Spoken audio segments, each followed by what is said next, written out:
नमस्कार दोस्तों, एवरीथिंग अभिषेक YouTube channel पे मैं अभिषेक आप सभी का स्वागत करता हूँ।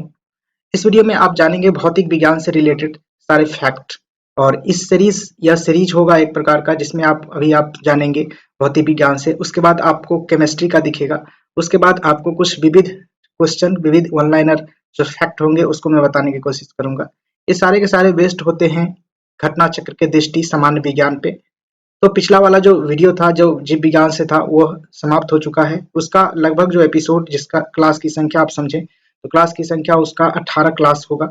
और इस भी भौतिक विज्ञान के जो सीरीज होंगे इसमें भी लगभग जो है कि 13-14 क्लास होने की संभावना है। तो इस वीडियो को लास्ट तक देखिएगा और जानते हैं, इसमें पहला वीडियो है आज इसका, जिसके रिगार्डिंग आप जानेंगे कुछ बेसिक कंसेप्ट के बारे में, जो कि शुरुआती भौतिकी में विज्ञान में जो है कि आपको देखने को मिलते हैं। शुरू करते हैं वीडियो। अगर अभी यहाँ तक हमारे इस चैनल पे आप नए हैं तो प्लीज सब्सक्राइब कर लीजिएगा, लाइक कर दीजिएगा वीडियो को और शेयर कर लीजिएगा दोस्तों के साथ। शुरू करेंगे। यहाँ पर देखेंगे सबसे पहले मापन की पद्धतियां के बारे में जानेंगे। और प्रत्येक जो वीडियो होगा उसमें हम 5 पेज को कंसीडर करेंगे। और अच्छा लगेगा तो निश्चित रूप से इसको हम बढ़ा भी सकते हैं, लेकिन हालांकि यह 5 पेज को कंसीडर करेंगे एक वीडियो में, क्योंकि 5 पेज को कंसीडर करने के लिए आपको 30 से लेकर के 45 मिनट लग जाते हैं। इसको देखेंगे सबसे पहले कंसेप्ट के रूप में। तो उस मापन की पद्धतियां के बारे में जाने, तो मापन की जो पद्धतियां होती हैं इसके बारे में जानते हैं। तो सबसे पहले हमको जानने की आवश्यकता होगी यूनिट के बारे में, यानी कि मात्रक के बारे में या फिर इकाई के बारे में। इसके बारे में जाने तो इकाई किसे कहते हैं या फिर मात्रक किसे कहते हैं। तो किसी भी भौतिक राशि को मापने के लिए स्वीकार किए गए जो नियत मान को मात्रक कहते हैं, ध्यान रखेंगे। स्वीकार किए गए नियत मात्रक को क्या कहते हैं, तो नियत मान को क्या कहते हैं, तो मात्रक कहते हैं। अब यहाँ पर देखने को मिलेगा आपको, जिसे आप अंतरराष्ट्रीय मात्रक पद्धति के रूप में आज जानते हैं। इसके कुल 4 प्रकार होते हैं। और यहाँ से प्रश्न बना था बीपीएससी टीआरई 3 में। यहाँ से पूछा गया था कि सीजीएस पद्धति है उसका जो मान्यता कहाँ से दिया गया है। तो यह फ्रेंच सरकार द्वारा, वहां पर फ्रेंच गवर्नमेंट लिखा था, तो इसका आंसर यहाँ फ्रेंच होगा। तो यहाँ पर देखेंगे सबसे पहले एफपीएस के बारे में जाने तो एफपीएस पद्धति ब्रिटिश पद्धति को कहते हैं, सीजीएस पद्धति को फ्रेंच पद्धति कहते हैं, और एसआई यूनिट को अंतरराष्ट्रीय पद्धति कहते हैं, और एमकेएस पद्धति को गणितीय पद्धति कहते हैं। इसको ध्यान रखेंगे, एमकेएस पद्धति को गणितीय पद्धति के भी नाम से हम जानते हैं। आगे बढ़ेंगे तो देख सकते हैं, पहले आपको जानने की जरूरत होगी यहाँ पर एफपीएस के बारे में कि एफपीएस पद्धति क्या है। तो मात्रक की वह पद्धति जिसमें कि लंबाई को फुट में नापते हैं, द्रव्यमान को पाउंड में नापते हैं और समय को सेकंड में मापते हैं। तो इस तरीके के जो पद्धति होती है उसे हम एफपीएस पद्धति कहते हैं, फुट पाउंड सेकंड पद्धति कहते हैं। अब जानेंगे यहाँ से सीजीएस पद्धति। सीजीएस पद्धति के बारे में जाने तो वह मात्रक की वह पद्धति जिसमें कि लंबाई को हम सेंटीमीटर में नापते हैं, द्रव्यमान को ग्राम में नापते हैं, समय को सेकंड में नापते हैं। तो यह जो पद्धति होगा वह सीजीएस पद्धति कहलाएगा। उसका पूरा नाम आप देखें तो सेंटीग्राम सेकंड पद्धति भी आप इसे कह सकते हैं। और इसका अन्य नाम के बारे में जाने तो फ्रेंच पद्धति या फिर मैट्रिक पद्धति के रूप में हम इसे जानते हैं। सीजीएस पद्धति को फ्रेंच पद्धति या फिर मीट्रिक पद्धति के रूप में भी हम जानते हैं। अब जानते हैं यहाँ से एमकेएस पद्धति क्या होता है। एमकेएस पद्धति में देखेंगे तो मात्रक की वह पद्धति जिसमें कि लंबाई को मीटर में नापते हैं, द्रव्यमान को किलोग्राम में नापते हैं, समय को सेकंड में नापते हैं। इस प्रकार की जो पद्धति होती है वह एमकेएस पद्धति के अंतर्गत होता है।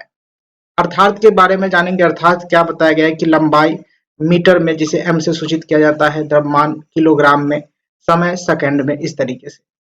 आगे बढ़ेंगे तो एसआई यूनिट आपको दिखेगा। एसआई यूनिट यानी कि इंटरनेशनल स्टैंडर्ड इसे बोलते हैं, इंग्लिश में हमने बताया। और यहाँ पर देखेंगे कि इस पद्धति में लंबाई को मीटर में नापते हैं, द्रव्यमान को किलोग्राम में नापते हैं और समय को सेकंड में नापते हैं, ध्यान रखेंगे। उसके बाद आपको देखने को मिलेगा यह पद्धति एमकेएस पद्धति का परिवर्तित रूप है, ध्यान देंगे। जो एमकेएस पद्धति है उसी का यह परिवर्तित रूप है एसआई यूनिट, जिसे वर्ष 1960 में भार एवं मापन पर सामान्य सम्मेलन पेरिस में स्वीकार किया गया था, ध्यान रखेंगे, यह जरूरी फैक्ट है। उसके बाद आपको देखने को मिलेगा एसआई पद्धति के कुल कितने मूल मात्रक होते हैं। तो 7 मूल मात्रक स्वीकार किए गए थे इसी सम्मेलन में। परीक्षा की दृष्टि से कुछ फैक्ट देख लेते हैं कि एक पारसेक क्या होता है। तो तारों संबंधी दूरियों को मापने के लिए मात्रक के बराबर होता है, यानी कि एक पारसेक क्या होता है, तो तारों तारा जो होता है, स्टार जो होता है, उससे संबंधित दूरी को मापने के मात्रक के बराबर होता है। यहाँ पर देखेंगे तो किसके बराबर होता है, तो यहाँ पर देखने को मिलेगा आपको कि 3 गुने 10 के पावर 16, 10 के पावर 16 या 10 के पावर 14 है। 10 के पावर 14 देख सकते हैं, 3 गुने 10 के पावर 14 मीटर या फिर 3.262 प्रकाश वर्ष के बराबर होता है। अगर यहाँ पर क्या है तो इसके बारे में आप कमेंट बॉक्स में जरूर लिखेंगे। मैंने सही बताया कि 3 गुने 10 के पावर 14 मीटर या फिर 3 गुने 10 के 3.262 प्रकाश वर्ष के बराबर होता है, 1 पारसेक बराबर। यहाँ पर देखेंगे कि 1 नैनोमीटर होता है, 1 नैनोमीटर 10 के पावर -9 मीटर या फिर 10 के पावर -7 सेंटीमीटर भी आप इसे कह सकते हैं। आगे बढ़ेंगे और यहाँ से देखेंगे तो राशियां को देखेंगे कि राशि क्या होता है, यानी कि राशि के प्रकार के बारे में जानने को मिलेगा यहाँ पर कि मूल जो राशि होती है, मूल जो राशि होती है वह 7 होती है। जैसे कि द्रव्यमान, लंबाई, समय आदि को आप मूल राशि के रूप में जानते हैं। यहाँ पर मूल राशि मापने मूल राशियों को जो मापने के लिए हम मूल मात्रक का इस्तेमाल करते हैं और इसके अंतर्गत 2 संपूरक राशि भी शामिल होती है। अब जाने तो व्युत्पन्न राशि क्या होती है, तो मूल राशियों पर निर्भर होती है, जैसे कि बल, संवेग, त्वरण, ये सब होते हैं कि मूल राशि पर निर्भर होती है। आगे देखेंगे तो एसआई पद्धति में प्रयुक्त किए जाने वाले मूल राशि कौन कौन से हैं, तो 7 जो मूल राशि हैं यहाँ पर बताया गया है। पहला है लंबाई, द्रव्यमान, समय, ताप जिसे केल्विन से नापते हैं, विद्युत धारा जिसे एम्पियर से नापते हैं, और ज्योति तीव्रता जिसे कैंडेला से नापते हैं, और लास्ट है 7वां पदार्थ की मात्रा या फिर परिमाण जिसे कहते हैं, उसे मोल से मापते हैं।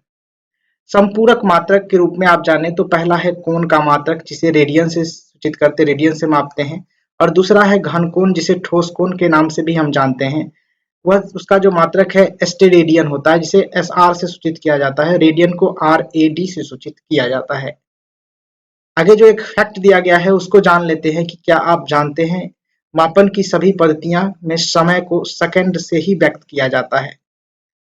उसके बाद व्युत्पन्न राशि के बारे में जाने तो व्युत्पन्न राशि क्या होता है, तो परिभाषा के रूप में आप जान सकते हैं कि वे राशियां जो मूल राशियों पर निर्भर रहती है उन्हें व्युत्पन्न राशि के रूप में हम जानते हैं।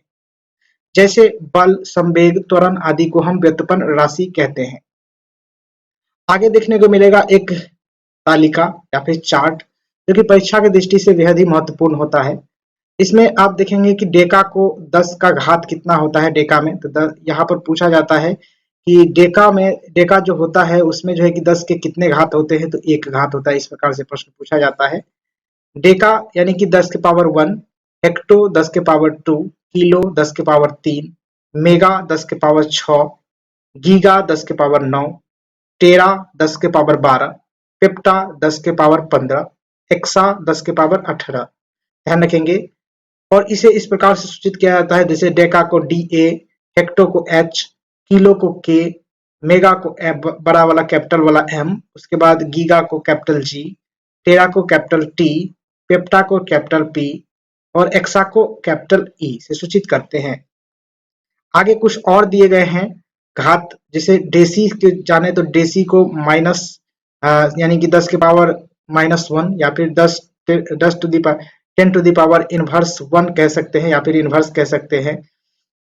इसे स्मॉल डी से सूचित करते हैं। सेंटी को देखें तो सेंटी 10 के पावर -2, इसे सी से सूचित करते हैं। मिली को देखें तो मिली 10 के पावर -3 जिसे स्मॉल एम से सूचित करते हैं। माइक्रो जिसके 10 के पावर -6 जिसे म्यू से सूचित करते हैं। नैनो जिसके पावर 10 के पावर -9 जिसे स्मॉल एन से सूचित करते हैं। पिको 10 के पावर -12 इसे स्मॉल पी से। फर्मी या फिर फेम्टो जिसे बोलते हैं 10 के पावर -15 से सूचित करते हैं। स्मॉल एफ से सूचित करते हैं। उसके बाद देखें तो एटो जो होता है 10 के पावर -18 इसे स्मॉल ए से सूचित करते हैं। महत्वपूर्ण तथ्य के रूप में हम जानते हैं यहाँ से कुछ फैक्ट, जिसे पदार्थ की मात्रा का मूल मात्रक मोल होता है। 1 मोल बराबर होता है एवोगाद्रो का नियतांक जिसका मान होता है 6.022 इंटू 10 टू द पावर 23 यानी कि 10.022 गुने 10 के पावर 23 1 मोल बराबर होता है। इसी संख्या को एवोगाद्रो का नियतांक कहते हैं। उसके बाद रेडियन के बारे में जाने तो रेडियन इसका प्रयोग समतल या फिर 2D पर बने कोनों को मापने के लिए किया जाता है, यानी कि समतल कोण के जो मापने के लिए हम रेडियन का इस्तेमाल करते हैं। और स्टेरेडियन का इस्तेमाल करते हैं, स्टेरेडियन का इस्तेमाल करते हैं, इसका प्रयोग कहाँ होता है तो ठोस कोण के मापने के लिए, यानी कि 3D वाले जितने भी सारे कोण होंगे उसको मापने के लिए हम स्टेरेडियन का इस्तेमाल करते हैं। आगे जाने की मोल पदार्थ के परिमाण का मात्रक होता है जिसे द्रव्यमान नहीं होता है। ध्यान रखेंगे, मोल पदार्थ का परिमाण का मात्रक है, द्रव्यमान का नहीं। मोल क्या है तो परिमाण का मात्रक है, द्रव्यमान का नहीं, इसको ध्यान रखेंगे। और परीक्षा उपयोगी कुछ तथ्य है यहाँ पर, इसको जान लें तो वायुमंडलीय दाब को मापने में उपयोग किया जाता है किसका तो बैरोमीटर का। साधारणतया बैरोमीटर में क्या प्रयोग किया जाता है तो पारे का प्रयोग किया जाता है। यहाँ पर प्रश्न इस प्रकार से पूछा जाता है कि बैरोमीटर में पारे का ऊपर उठना क्या दर्शाता है, तो पारे का जो ऊपर उठना दाब अधिक बढ़ना दर्शाता है, और दाब घटना दर्शाता है, माफ कीजिएगा, पारे का ऊपर उठना यानी दाब का घटना दर्शाता है और कम होना दर्शाता है, और दाब का नीचे जाना पारे का जो है कि नीचे जाना दर्शाता है, दाब का जो है कि बढ़ना दर्शाता है। ये ध्यान रखेंगे, इस प्रकार से प्रश्न पूछे जाते हैं। दूध का आपेक्षिक घनत्व ज्ञात किया जा सकता है लैक्टोमीटर से। वायु की जो आर्द्रता मापने के लिए हम किसका उपयोग किया जाता है तो हाइग्रोमीटर का। टीआरई 2 में यह प्रश्न पूछा गया था। वायु में जो आर्द्रता होती है उसको मापने के लिए हाइग्रोमीटर का इस्तेमाल किया जाता है। नेक्स्ट चलेंगे गति। गति के बारे में जानेंगे, इसे इंग्लिश में स्पीड कहते हैं, ध्यान रखेंगे, स्पीड कहते हैं। और इसके बारे में देखिए तो गति किसे कहते हैं, किसी भी स्थिर वस्तु के सापेक्ष निरंतर स्थान परिवर्तन करना, जैसे कि सड़क पर दौड़ते समय, स्थिर दुकानों, पेड़ पौधे व बिजली के खंभे का पीछे छूट जाना, इस तरीके के आप देखेंगे तो यह निश्चित रूप से आपको गति को दर्शाएगा। गति के कितने प्रकार होते हैं यहाँ पर आप देख सकते हैं, गति के अनेक प्रकार हो सकते हैं। इसमें से कुछ मेन गति है उसके बारे में बताया गया है कि गति के निम्नलिखित प्रकार होती है। पहला है सरल रेखीय गति, जिसे आप देखेंगे कि किसी भी सीधी सड़क पर गति करना, यह सरल रेखीय गति कहलाता है। उदाहरण के लिए आप जान सकते हैं मोटर गाड़ी की गति, साइकिल की गति या फिर धावक की गति आदि को आप रख सकते हैं। आगे देखेंगे तो वृत्तीय गति के बारे में जाने तो वृत्तीय गति किसी गोलाकार मार्ग पर गति करना, यह वृत्तीय गति का उदाहरण हो जाता है। जैसे कि कोई भी उपग्रह जैसे कि चंद्रमा पृथ्वी की परिक्रमा कर रहा है तो यह वृत्तीय गति कहलाएगा। उदाहरण के लिए घड़ी की सुई की गति, कोल्हू के बैल की गति, ग्रहों का सूर्य के चारों ओर चक्कर लगाना, उपग्रहों द्वारा ग्रहों का चक्कर लगाना, ये सारे वृत्तीय गति के उदाहरण हैं। आवर्त गति के बारे में जानेंगे तो आवर्त गति एक निश्चित समय अंतराल में के पश्चात जो अपने पथ पर गति करता है या फिर गति करना, या फिर एक निश्चित समय में बार बार एक ही निश्चित मार्ग पर गति को दोहराना आवर्त गति के उदाहरण कहे जा सकते हैं। यहाँ पर देखें तो उदाहरण के लिए झूले की गति, घड़ी के पेंडुलम की गति आप देखेंगे तो यह एक आवर्त गति के उदाहरण है। इम्पोर्टेंट है प्रक्षेप्य गति। प्रक्षेप्य गति किसे कहते हैं तो देखेंगे कि जब किसी पिंड को ऊपर की ओर किसी कोण पर उछाला जाता है तो उसकी गति को प्रक्षेप्य गति कहलाता है। ध्यान रखेंगे, किसी भी पिंड के ऊपर की ओर जब हम किसी कोण पर उछालते हैं तो वह गति प्रक्षेप्य गति कहलाता है। जैसे आप देखें तो बल्ले से टकराने के बाद गेंद की गति, ताप से छूटे यानी कि तोप से छूटे गोले की गति, ईंधन समाप्त होने के बाद रॉकेट की गति, लंबी कूद व ऊंची कूद के खिलाड़ी की गति, भाला फेंक प्रतियोगिता में भाला की गति जो होगी, सारे के सारे प्रक्षेप्य गति के उदाहरण होंगे। आगे बढ़ेंगे तो आपको देखने को मिलेगा यहाँ से कि क्या आप जानते हैं एक फैक्ट के रूप में उड्डयन काल क्या होता है, यानी टाइम ऑफ फ्लाइट किसे कहते हैं। देखेंगे तो यहाँ पर जब हम किसी पिंड को ऊपर की ओर उछालते हैं तो ऊपर जाने व फिर वापस पृथ्वी पर आने में लगा समय उड्डयन काल होता है। ध्यान रखेंगे, आप मेनली तौर पे समझे कि जितने देर आप पृथ्वी के संपर्क में नहीं रहते हैं यानी पृथ्वी से ऊपर रहते हैं, वह समय जो होता है वह समय उड्डयन काल के रूप में आप जानते हैं हमसे। परास क्या होता है यानी रेंज इसे इंग्लिश में कहे तो प्रेक्षप गति, प्रक्षेप गति, प्रक्षेप नहीं, प्रक्षेप गति करने वाले वस्तु जमीन से उछालने के बाद अधिकतम जितनी दूरी पर जाकर गिरती है उसे परास कहते हैं। इसको ध्यान रखेंगे, प्रक्षेप गति करने वाली वस्तु जमीन से उछलने के बाद अधिकतम जितनी दूरी पर जाकर गिरती है उसे परास कहते हैं। दूसरा इसी के रिलेटेड फैक्ट्स देखें तो प्रक्षेप गति करने वाली किसी भी वस्तु के अधिकतम परास प्राप्त करने के लिए उसे 45 डिग्री के कोण पर ही उछालना चाहिए।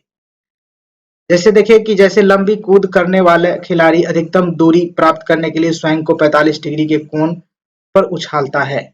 उसके बाद देखें तो अधिकतम ऊंचाई क्या होता है, तो अधिकतम ऊंचाई के बारे में जाने की प्रक्षेप गति करने वाले पिंड की ऊपर उछालने पर वह अधिकतम ऊंचाई तक पहुंच जाती है, तो वही होता है अधिकतम ऊंचाई, जब उसके लगभग 90 डिग्री के कोण पर ऊर्ध्वाधर ऊपर की ओर उछाला जाता है। ध्यान रखेंगे इसको। आप देखें तो जैसे के रूप में, एग्जाम्पल के रूप में कि ऊंची कूद करने वाली खिलाड़ी अपने शरीर को 90 डिग्री के कोण पर ही उछालता है जिससे कि उन्हें अधिकतम ऊंचाई प्राप्त कर सके।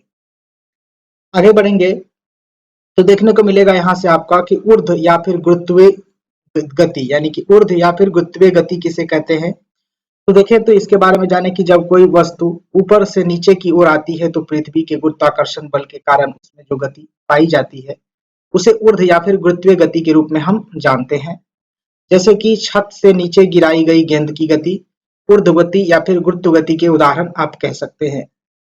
गति के नियम के बारे में आप यहाँ पर देखेंगे कि गति के नियम कितने प्रकार के होते हैं। तो गति के नियम आप देखेंगे तो तीन प्रकार के होते हैं। इसके जो प्रतिपादन करने वाले वैज्ञानिक थे ये न्यूटन थे और ये यूनाइटेड किंगडम के थे, यूके के थे, यानी ब्रिटेन के थे। उसके बाद देखें तो यहाँ पर देखने को मिलेगा गति के 3 नियम होते हैं। पहला नियम होता है गति के प्रथम नियम, द्वितीय नियम और तृतीय नियम। सभी नियमों को बारी बारी से देखेंगे। गति के प्रथम नियम यहाँ पर देखने को मिलेगा आपको। गति के प्रथम नियम क्या कहता है कि सभी गतिमान अथवा विरामस्थ वस्तु तब तक अपनी स्थिति परिवर्तन का विरोध करती है जब तक उस पर जो है कि कोई बाह्य बल न लगाया जा सके। और इसी नियम से, यानी कि न्यूटन गति का तृतीय नियम जो है, प्रथम नियम जो है कि जिससे कि जड़त्व की परिभाषा निकलता है, इसके बारे में भी हम जानेंगे यहाँ से कि जैसे कि सड़क पर चलती हुई बस या फिर गाड़ी जब तक गतिमान रहती है तब तक उसमें ब्रेक न लगाए या फिर बाह्य बल न कार्य करे, लगाकर उसे रोका न जाए। तो ध्यान रखेंगे। और अन्य नाम के रूप में आप देखेंगे कि जड़त्व का नियम आप देखेंगे तो प्रथम नियम को ही कहते हैं। मैंने पहले ही बता दिया कि गति के जो प्रथम नियम है उससे ही जड़त्व का नियम निकलता है। जड़त्व भी यही कहता है कि जड़त्व क्या कहता है कि जब कोई वस्तु गति में है तो वह गति में ही रहना चाहता है, जो वस्तु विराम में है तो वह विराम में ही रहना चाहता है। यहाँ देखेंगे तो विशेषता क्या होती है, तो बल की परिभाषा किया गया, यानी कि बल को जो है कि इस नियम से परिभाषित किया गया। गति के प्रथम नियम से ही बल की परिभाषा निकलती है। और उदाहरण के लिए आप देखेंगे तो उदाहरण के लिए मेन तौर पे आप देख सकते हैं कि एक हथौड़े के हत्थे में करने के लिए हत्थे को अग्र से पश्च भाग को जमीन पर पटकना पड़ता है। और दूसरा देखेंगे कि गोली मारने पर कांच में गोल छेद हो जाता है, किंतु पत्थर से मारने पर वह टुकड़े टुकड़े हो जाते हैं। कंबल से धूल झाड़ने के लिए उसके डंडे से पीटने वाली जो काम होता है।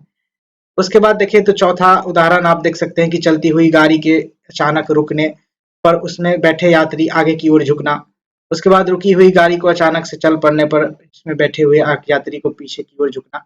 ये सभी जो है कि गति के प्रथम नियम के अनुसार ही होता है, प्रथम नियम के कारण ही होता है। अब दूसरे नियम के बारे में देखेंगे कि न्यूटन गति के विषयक या फिर द्वितीय नियम के बारे में। तो इस नियम से आप देखें तो बल बराबर, यानी F बराबर ma, यहाँ से फॉर्मूला निकलता है बल बराबर द्रव्यमान गुने त्वरण। अर्थात आप क्या देखेंगे कि किसी वस्तु पर आरोपित बल उस वस्तु के द्रव्यमान व उनमें जो उत्पन्न त्वरण के गुणनफल के बराबर होता है। इसी फॉर्मूला को यहाँ पर डिस्क्राइब किया गया है। उसके बाद विशेषता के रूप में आप देखें तो यदि त्वरण शून्य हो जाए तो बल भी शून्य हो जाएगा और द्रव्यमान सदैव अपरिवर्तित रहता है। ध्यान रखेंगे द्रव्यमान क्या होता है, तो सदैव अपरिवर्तित रहता है। यहाँ से देखें तो नेक्स्ट फैक्ट आपके देखेंगे कि न्यूटन का गति का विषय का तृतीय नियम के बारे में। तृतीय नियम कहता है कि जब किसी वस्तु द्वारा किसी दूसरी वस्तु पर कोई बल लगाया जाता है तो दूसरी वस्तु द्वारा पहली वस्तुओं पर एक प्रतिक्रिया बल लगाया जाता है, यानी कि प्रत्येक क्रिया के बदले एक उल्टी प्रतिक्रिया होती है। इसे आप कह सकते हैं न्यूटन गति का तृतीय नियम। इसकी विशेषता आप देखें तो क्रिया व प्रतिक्रिया बल सदैव बराबर होंगे। क्रिया व प्रतिक्रिया बल सदैव अलग-अलग वस्तुओं पर लगते हैं। उसके बाद है कि क्रिया व प्रतिक्रिया बल सदैव एक दूसरे के विपरीत दिशा में कार्य करते हैं। और अन्य नाम के रूप में आप देख सकते हैं कि क्रिया प्रतिक्रिया का नियम आप कह सकते हैं न्यूटन गति के तृतीय नियम को। जैसे के रूप में आप देखें तो यहाँ पर यदि एक रबर की गेंद जमीन पर पटका जाता है तो क्या होता है, तो क्रिया बल गेंद द्वारा जमीन पर लगेगा और जमीन व गेंद जो है कि जमीन दोनों से अलग अलग वस्तु होते हैं। और देखें तो गेंद जितना बल जमीन पर लगाती है, जमीन उतना ही बल गेंद पर लगाएगा, यानी कि क्रिया व प्रतिक्रिया बल दोनों बराबर होते हैं। बिना गेंद देख सकते हैं बिना बल गेंद द्वारा ऊपर से नीचे कार्य करता है, और जबकि प्रतिक्रिया बल जमीन द्वारा जो है कि नीचे से ऊपर की ओर कार्य करता है, यानी कि दोनों की दिशा भी विपरीत होती है। इसको ध्यान रखेंगे। उदाहरण के लिए आप देखेंगे कि गेंद को जमीन पर पटकने पर गेंद का उछलना और ऊंचाई से गिरने पर चोट लगना, ये जो है कि न्यूटन गति के तृतीय नियम का उदाहरण है। आगे देखेंगे तो यहाँ पर गतिमान वस्तु के रूप में आप देखने को मिलेगा यहाँ पर कि गतिमान वस्तु में विद्यमान गुण कौन कौन से हो सकते हैं। तो यहाँ पर आप देख सकते हैं कि दूरी, सबसे पहले दूरी के बारे में जाने, यानी डिस्टेंस के बारे में जाने। डिस्टेंस किसे कह सकते हैं हम, कि चले गए मार्ग की वास्तविक जो लंबाई होगी वह दूरी कहलाएगी। और केवल इसमें परिमाण होता है दूरी में। यह दूरी क्या होता है, तो अदिश राशि होता है। दूरी क्या होता है, तो शून्य नहीं हो सकता कभी भी। अब विस्थापन के बारे में जाने तो विस्थापन जिसे डिस्प्लेसमेंट भी कह सकते हैं, यानी कि आप प्रारंभिक और अंतिम बिंदु की मध्य की सबसे निम्नतम जो दूरी होती है, सबसे छोटी जो दूरी होती है, वही कहलाता है विस्थापन। और यहाँ पर देखेंगे कि परिमाण के साथ साथ दिशा भी होता है इसमें। और इसकी जो है तो विस्थापन क्या होता है, तो सदिश राशि होता है। इससे जो है कि शून्य हो सकता है। विस्थापन क्या होता है, तो शून्य हो सकता है। इसको आप ध्यान रखेंगे। आगे बढ़ेंगे तो त्वरण के बारे में देखेंगे यहाँ पर कि एक्सेलरेशन इसे बोलते हैं इंग्लिश में। इसके परिभाषा के रूप में जाने तो समय के साथ वस्तु के वेग में परिवर्तन आया परिवर्तन क्या कहलाता है, तो त्वरण कहलाता है। समय के साथ वस्तु के वेग में आया परिवर्तन त्वरण कहलाता है। एसआई मात्रक इसका होता है मीटर प्रति सेकंड स्क्वायर। मीटर प्रति सेकंड स्क्वायर त्वरण का एसआई मात्रक होता है। राशि सदिश राशि होता है यह। और त्वरण के बारे में जाने तो त्वरण अंतिम वेग माइनस प्रारंभिक वेग बटे जो है कि समय होता है, यानी ए बराबर भी माइनस यू, यानी कि भी को हम अंतिम वेग कहते हैं और यू को प्रारंभिक वेग कहते हैं। इसको ध्यान रखेंगे। भी मतलब अंतिम वेग और यू मतलब प्रारंभिक वेग, टी मतलब समय, ध्यान रखेंगे। ए मतलब एक्सेलरेशन त्वरण। आगे बढ़ेंगे तो यहाँ से आपको देखने को मिलेगा एक और इम्पोर्टेंट फैक्ट, जिसमें स्पीड और वेग के बारे में बताया गया। तो स्पीड किसे कहते हैं, तो प्रति इकाई समय में चली गई दूरी जितनी होगी वह स्पीड कहलाएगा। जैसे कि चाल बराबर चली गई दूरी बटा समय होता है फॉर्मूला। यह एक अदिश राशि होता है। एसआई मात्रक आप देखें तो मीटर प्रति सेकंड होता है चाल का, स्पीड का। वेग के बारे में जाने तो वेग होता है प्रति इकाई समय में उत्पन्न जो विस्थापन होगा वह वेलोसिटी के रूप में हम जानते हैं इसे। विस्थापन बराबर विस्थापन बटा समय होता है। सदिश राशि होता है विस्थापन वेग। और उसके बाद देखें तो एसआई मात्रक किसका होता है, मीटर प्रति सेकंड। दोनों का सेम ही होता है। आगे बढ़ेंगे तो गति के समीकरण आपको देखने को मिलेगा। यह वेरी वेरी इंपोर्टेंट है, इसको ध्यान रखेंगे। तो v बराबर u प्लस ए टी, उसके बाद s बराबर u t plus half a t square, और तीसरा जो समीकरण है v square equal to u square plus 2as। ये सारे समीकरण को ध्यान रखेंगे, जहां पर u प्रारंभिक वेग है और a त्वरण है, t समय है तथा v क्या है, तो अंतिम वेग है। नोट के रूप में आप देखें तो nवें सेकंड में वस्तु द्वारा तय की गई दूरी Sn बराबर आप देखें तो u plus half a T half u बराबर Sn बराबर u plus A by two into 2n minus 1। तो यह एक फॉर्मूला है इस नोट के लिए, यानी कि इस कंडीशन के लिए। आवेग के बारे में जाने तो इम्पल्स कहते हैं आवेग को इंग्लिश में। यहाँ पर देखिए तो बल तथा समय अंतराल के गुणनफल को हम क्या कहते हैं, तो आवेग कहते हैं। बल तथा समय अंतराल के गुणनफल को हम क्या कहते हैं, तो आवेग कहते हैं। आवेग बराबर बल गुने समय अंतराल होता है। यह एक सदिश राशि होता है। मात्रक न्यूटन सेकंड होता है। आगे बढ़ेंगे, देखेंगे यहाँ से तो देखने को मिलेगा कार्य के बारे में, यानी वर्क क्या होता है। किसी वस्तु पर बल लगाने पर उस वस्तु में बल की दिशा में होने वाले विस्थापन को कार्ज कहते हैं। ध्यान रखेंगे, किसी वस्तु पर बल लगाने पर उस वस्तु में बल की दिशा में होने वाले विस्थापन को क्या कहते हैं, तो कार्ज कहते हैं। जैसे कि W बराबर यानी कार्ज बराबर बल गुने बल की जो दिशा में विस्थापन, आप कह सकते हैं W बराबर F vector into S vector. अगर आप साइंस से होंगे तो वेक्टर समझते होंगे। W बराबर F गुने S आप समझ सकते हैं इसे। राशि अदिश राशि होता है, ऐसा यूनिट जूल होता है कार्ज का। और अधिकतम कार्ज कब होगा, जब बल व विस्थापन के मध्य 0 डिग्री का कोण होगा। यह कंडीशन कई बार पूछा गया है एग्जामिनेशन में। अधिकतम कार्ज कब हम कैलकुलेट कर सकते हैं, तो जब बल व विस्थापन के मध्य का कोण कितना होगा, तो 0 डिग्री होगा। और निम्नतम कार्य कब हम कैलकुलेट कर सकते हैं, निम्नतम कार्य या फिर शून्य कार्य कब कैलकुलेट कर सकते हैं, जब विस्थापन के मध्य 90 डिग्री का कोण होगा, तो कार्य का जो मान है वह बहुत ही न्यूनतम होगा, कम होगा। ऊर्जा के बारे में जाने, यानी ऊर्जा यानी एनर्जी। एनर्जी की परिभाषा को देखें तो किसी वस्तु की कार्य करने की जो क्षमता को उस वस्तु की ऊर्जा कहते हैं। किसी वस्तु की कार्य करने की क्षमता को उस वस्तु की ऊर्जा कहते हैं। ऊर्जा क्या होता है, तो अदिश राशि होता है, एसआई मात्रक जूल होता है। कार्य और ऊर्जा का दोनों का मात्रक एसआई मात्रक क्या होता है, तो जूल ही होता है। इसको ध्यान रखेंगे। और आगे बढ़ेंगे तो ऊर्जा के प्रकार के बारे में यहाँ पर बताया गया है। ऊर्जा के जो 2 प्रकार होते हैं, पहला आप देखें तो गतिज ऊर्जा और दूसरा स्थितिज ऊर्जा। गतिज ऊर्जा को इंग्लिश में काइनेटिक एनर्जी कहते हैं, जिसकी परिभाषा आप देख सकते हैं कि किसी भी वस्तु में गति विशेष के कारण जो ऊर्जा या फिर गति विशेष के कारण कार्य करने की क्षमता होती है, वह गतिज ऊर्जा कहलाता है, जिसे काइनेटिक एनर्जी भी कहते हैं। स्थितिज ऊर्जा, जिसे पोटेंशियल एनर्जी के रूप में हम जानते हैं, इसकी परिभाषा देखें तो किसी वस्तु में स्थिति विशेष के कारण कार्य करने की जो क्षमता होती है वह देखेंगे तो यह पोटेंशियल एनर्जी कहलाता है, स्थितिज ऊर्जा कहलाता है। यानी आप देखें तो पोटेंशियल एनर्जी बराबर क्या होता है फॉर्मूला, तो Pe बराबर होता है mgh। यहाँ की Pe स्थितिज ऊर्जा है, m द्रव्यमान है, g गुरुत्वीय त्वरण है और ऊंचाई h है। यहाँ पर देखिए तो K बराबर होता है हाफ mv², गतिज ऊर्जा का फॉर्मूला होता है। आगे देखिए इसका उदाहरण के रूप में आप देखें तो गतिज ऊर्जा के उदाहरण आप देख सकते हैं कि धनुष से निकला हुआ तीर, दूसरा है बांध टूटने के बाद बहता जल, तीसरा है सड़क पर दौड़ती हुई गाड़ी। ये सारे गतिज ऊर्जा के उदाहरण आप कह सकते हैं।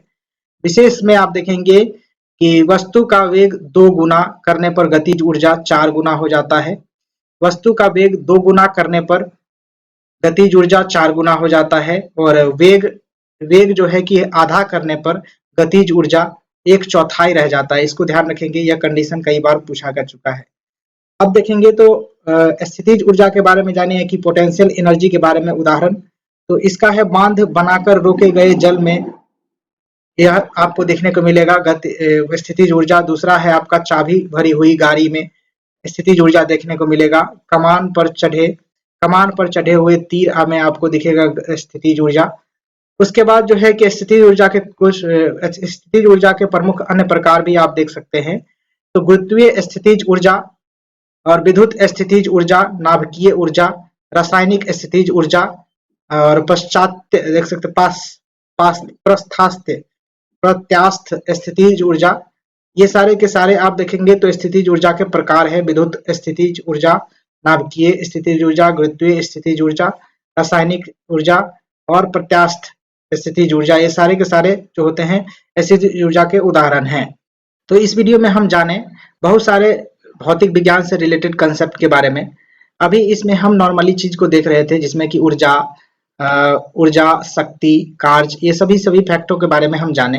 फिलहाल इस वीडियो को हम यहाँ पर समाप्त करेंगे। नेक्स्ट वीडियो में हम इसके आगे वाले जो फैक्ट होंगे उसको हम देखने की कोशिश करेंगे। फिलहाल इस वीडियो में बस इतना ही। लाइक एंड शेयर सब्सक्राइब करके जाइएगा। Thank you for watching this video. जय हिंद, वंदे मातरम।